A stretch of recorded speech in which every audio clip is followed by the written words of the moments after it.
Hi ನಮಸ್ಕಾರ. ನಾನು ನಿಮ್ಮ ರಾಯಲ್ ಹ್ಯಾಕರ್. ಇದು ಜೂನ್ 29ರ ಕರೆಂಟ್ ಅಫೇರ್ಸ್ ವಿಡಿಯೋ. ಇದರ PDF ಅನ್ನ ನಾನು ಕಮೆಂಟ್ ಬಾಕ್ಸ್ ನಲ್ಲಿ ಪಿನ್ ಮಾಡಿರ್ತೇನೆ. ಆದಷ್ಟು ಬೇಗನೆ ಆ PDF ಅನ್ನ ಓದೋ ರೂಢಿನ ಮಾಡ್ಕೊಳ್ಳಿ. ಯಾಕಂದ್ರೆ ಆ PDF ನಲ್ಲಿರೋ ಕಂಟೆಂಟ್ ಪ್ರಜಾವಾಣಿ ನ್ಯೂಸ್ ಪೇಪರ್ನ ಕಂಟೆಂಟ್ ಆಗಿರೋದ್ರಿಂದ ನಿಮಗೆ ಕರೆಂಟ್ ಅಫೇರ್ಸ್ ನಾಲೆಜ್ ತುಂಬಾನೇ ಇಂಪ್ರೂವ್ ಆಗುತ್ತೆ.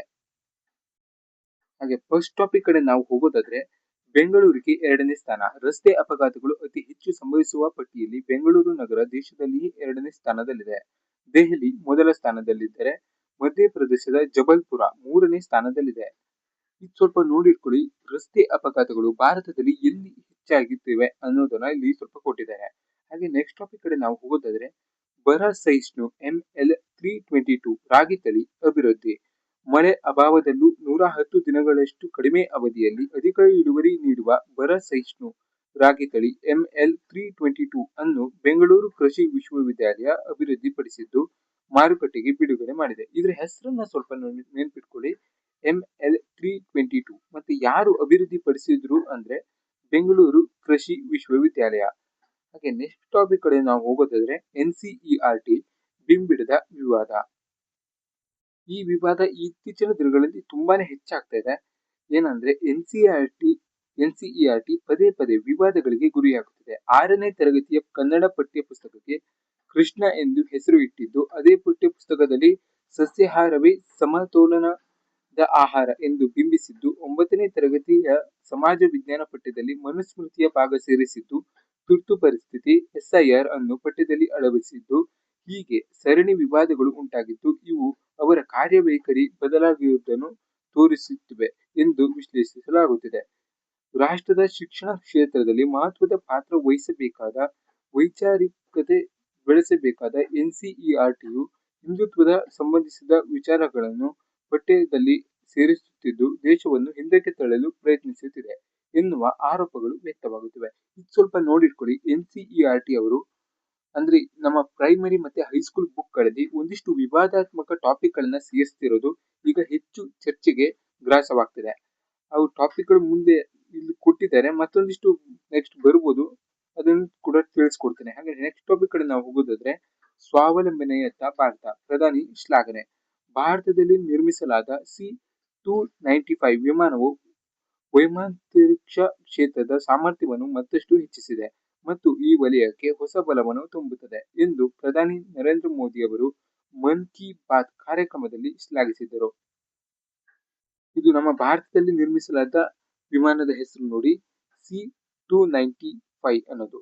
ಹಾಗೆ ಆ ಕಾರ್ಯಕ್ರಮದಲ್ಲಿ ಮತ್ತೇನೇನು ಹೇಳಿದ್ರು ಅಂದ್ರೆ ಇತ್ತೀಚೆಗೆ INS ದುನಗಿರಿ, INS ಸಂಶೋಧಕ್ ಹಾಗೂ INS ಅಗ್ರಹ ಹಡಗುಗಳು ಭಾರತೀಯ ನೌಕಾಪಡೆಗೆ ಸೇರ್ಪಡೆಗೊಂಡವು. ಇವುಗಳ ವಿನ್ಯಾಸದಿಂದ ತಯಾರಿಕೆವರೆಗೂ ಎಲ್ಲವೂ ಸ್ಥಳೀಯವಾಗಿದೆ. ಈ ಹೆಸರನ್ನೆಲ್ಲ ಸ್ವಲ್ಪ ನೆನಪಿಟ್ಕೊಳ್ಳಿ, ನಿಮಗೆ ಸೈನ್ಸ್ ನಲ್ಲಿ ತುಂಬಾನೇ ಇಂಪಾರ್ಟೆಂಟ್ ಆಗ್ಬೋದು.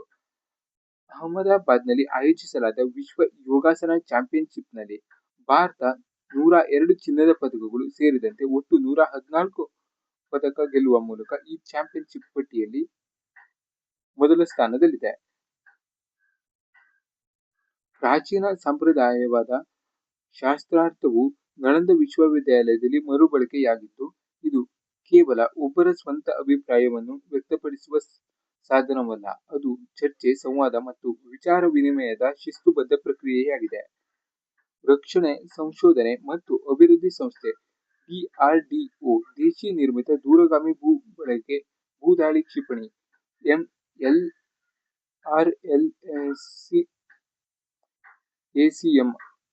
LRLACM ಅನ್ನು ದೂರಗಾಮಿ ಭೂ ದಾಳಿ ಕ್ಷಿಪಣಿಯನ್ನ ನಿರ್ಮಿಸಿದೆ. ಇದ್ರ ಬಗ್ಗೆ ಸ್ವಲ್ಪ ನೋಡಿಕೊಳ್ಳಿ. ಇದರ ಹೆಸರು ಸ್ವಲ್ಪ ಟಫ್ ಆಗ್ಬೋದು, ಆದಷ್ಟು ನೆನಪಿಟ್ಟುಕೊಳ್ಳಿ ಟ್ರೈ ಮಾಡಿ. ದೆಹಲಿಯ ಕೇಂದ್ರೀಯ ಸಂಸ್ಕೃತ ವಿಶ್ವವಿದ್ಯಾಲಯವು AI ಮತ್ತು ದತ್ತಾಂಶ ವಿಜ್ಞಾನದಲ್ಲಿ BTech ಆರಂಭಿಸಿದೆ. ಯಾರು ಅನ್ನೋದನ್ನು ಸ್ವಲ್ಪ ನೆನಪಿಟ್ಕೊಳ್ಳಿ. ದೆಹಲಿಯ ಕೇಂದ್ರೀಯ ಸಂಸ್ಕೃತ ವಿಶ್ವವಿದ್ಯಾಲಯ AI ಮತ್ತು ದತ್ತಾಂಶ ವಿಜ್ಞಾನದಲ್ಲಿ BTech ಅನ್ನು ಆರಂಭಿಸಿದೆ. ಇದಿಷ್ಟು ಇವರು ಹೇಳಿದಂಥದ್ದು. ಇದಿಷ್ಟು ಕರೆಕ್ಟ್ ಆಗಿ ನೋಡಿಟ್ಕೊಳ್ಳಿ, ಬೇಕಾಗ್ಬೋದು. ಹಾಗೆ ನೆಕ್ಸ್ಟ್ ಟಾಪಿಕ್ ಕಡೆ ನಾವು ಹೋಗೋದಾದ್ರೆ ಕಡಲ ಭದ್ರತೆ ಸಹಕಾರ ವೃದ್ಧಿಗೆ ಪಣ. ಪ್ರಧಾನಿ ನರೇಂದ್ರ ಮೋದಿ ಸೀಶೆಲ್ಸ್ ಅಧ್ಯಕ್ಷ ಪ್ಯಾಟ್ರಿಕ್ ಹರ್ಮನಿ ಮಾತುಕತೆ. ಇದೊಂದು ಸೀಶೆಲ್ಸ್ ಅನ್ನೋ ದೇಶ ಇದೆ ಅನ್ನೋದು ಕೆಲವರಿಗೆ ಗೊತ್ತೇ ಇರಲ್ಲ. ಪ್ರಧಾನಿ ನರೇಂದ್ರ ಮೋದಿ ಅವರು ಸೀಶೆಲ್ಸ್ಗೆ ಭೇಟಿ ನೀಡಿದ್ರು.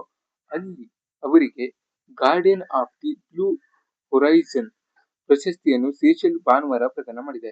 ಪ್ರಧಾನಿ ನರೇಂದ್ರ ಮೋದಿ ಅವರಿಗೆ ಯಾವ ದೇಶ ಯಾವ ಪ್ರಶಸ್ತಿಯನ್ನು ನೀಡಿದ್ರು, ಈ ಸತಿ ಅವರು ತುಂಬಾನೇ ದೇಶಗಳಿಗೆ ಭೇಟಿಯನ್ನು ನೀಡಿದ್ದಾರೆ. ಅದರಲ್ಲಿ ಹಲವಾರು ಪ್ರಶಸ್ತಿಗಳನ್ನ ಅವರಿಗೆ ನೀಡಿದ್ದಾರೆ. ಹಾಗೆ ಈ ಸೀಶೆಲ್ಸ್ ಅನ್ನೋ ದೇಶ guardian of the blue horizon ಅನ್ನೋ ಪ್ರಶಸ್ತಿನ ನೀಡಿದೆ. ಇದಿಷ್ಟು ಇವತ್ತಿನ ಇಂಪಾರ್ಟೆಂಟ್ ಆದ ಟಾಪಿಕ್ ಗಳಾಗಿದ್ವು.